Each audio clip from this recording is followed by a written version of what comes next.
Hey y'all, editing Connie here. Turn the volume up. It's windy outside in this video. I hope you'll be able to hear me. It's some good information. Just turn up your volume.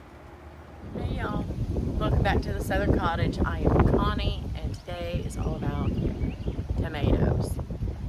It is March the 23rd. I'm in zone 9B. We're right on the line of 8 and 9. And I think all fear of frost is gone.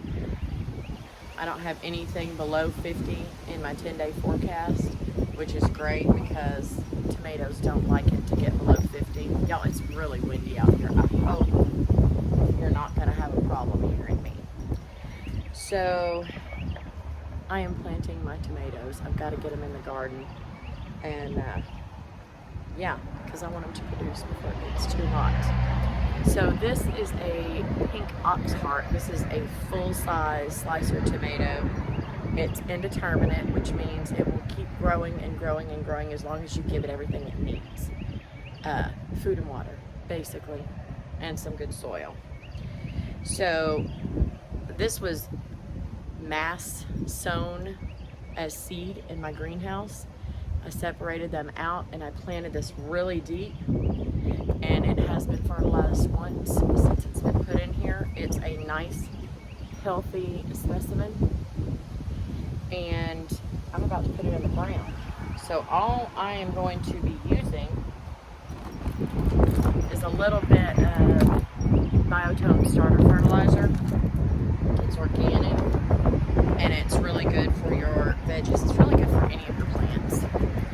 Anyway, first thing we need to do on these tomatoes, they like to be planted really, really deep. You see all of those fine little hairs all along the stem? Those will turn into roots anywhere that it touches the soil. So I am going to pull off, it looks horrible, but I'm going to pinch off all these lower leaves.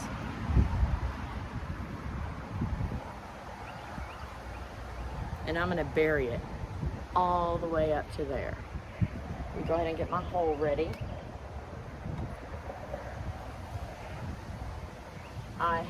This is old soil in here. I planted in it last year, but you do not have to empty out your pots, your buckets, and all you have to do is amend them. So I've added a little bit of peat moss and some compost to this, and it is going to be good as new. Let me put on my gloves because I have to go cook after this, and I don't want to sit and dig dirt up underneath my fingernails forever.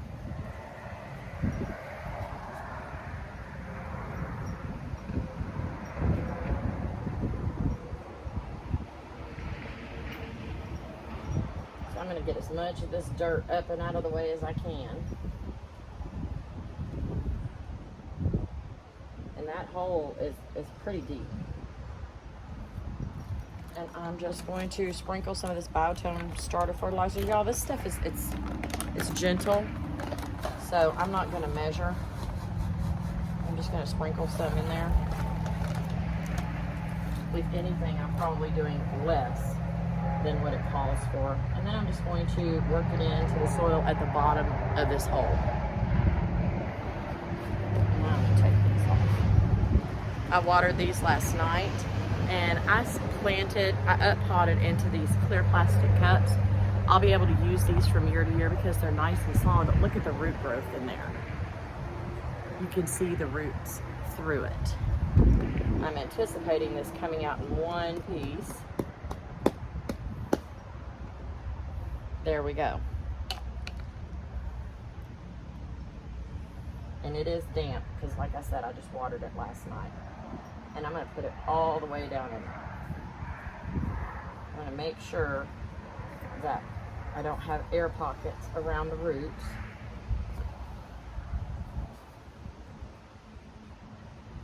I could have gone just a touch deeper, but I think it's going to be fine.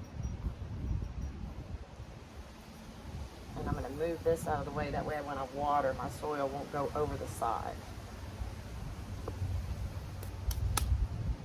And that is it. All I have to do is water it in, and I'm gonna fertilize it probably every 2 weeks, something like that. Not with this. I have some garden tone in there.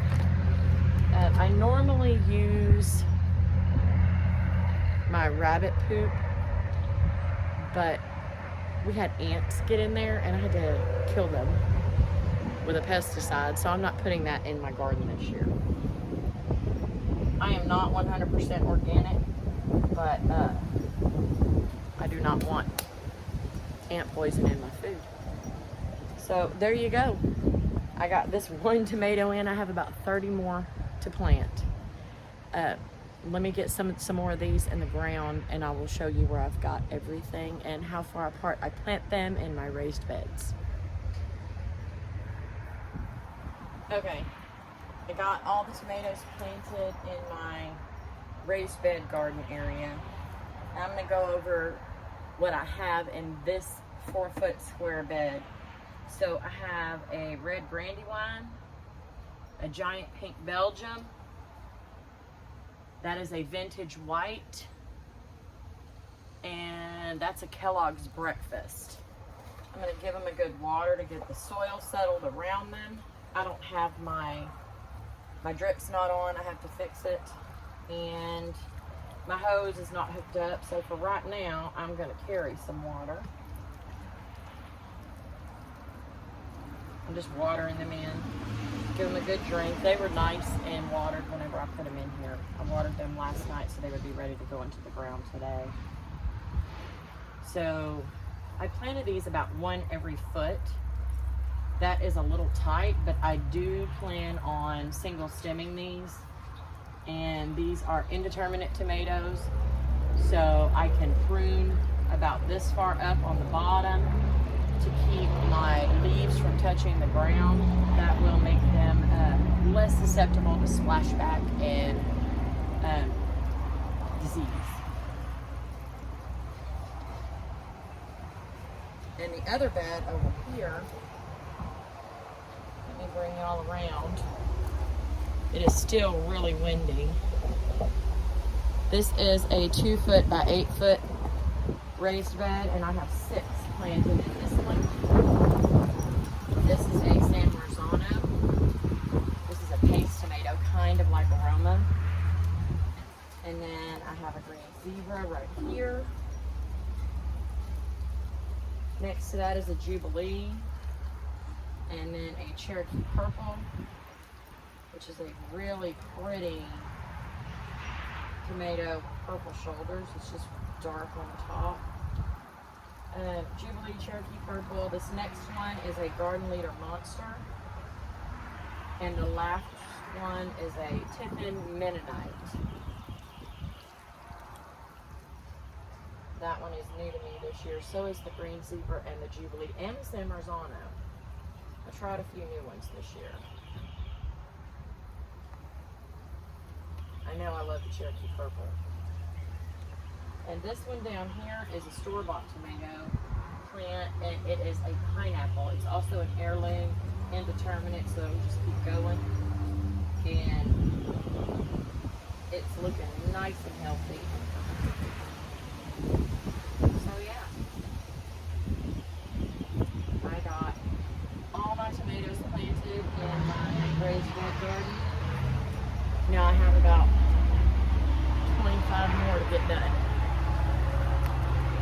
Alright, y'all. I have to go in and cook. I have a catering tomorrow at lunchtime, so I need to prepare for that. Thank y'all so much for joining me. If you have any questions, leave them down in the comments below. I'll try to answer them. And if you're not subscribed, please do so. Click that bell. And all, so you know every time I upload or that I go live. Thank y'all for joining me. I'll see y'all soon. Bye.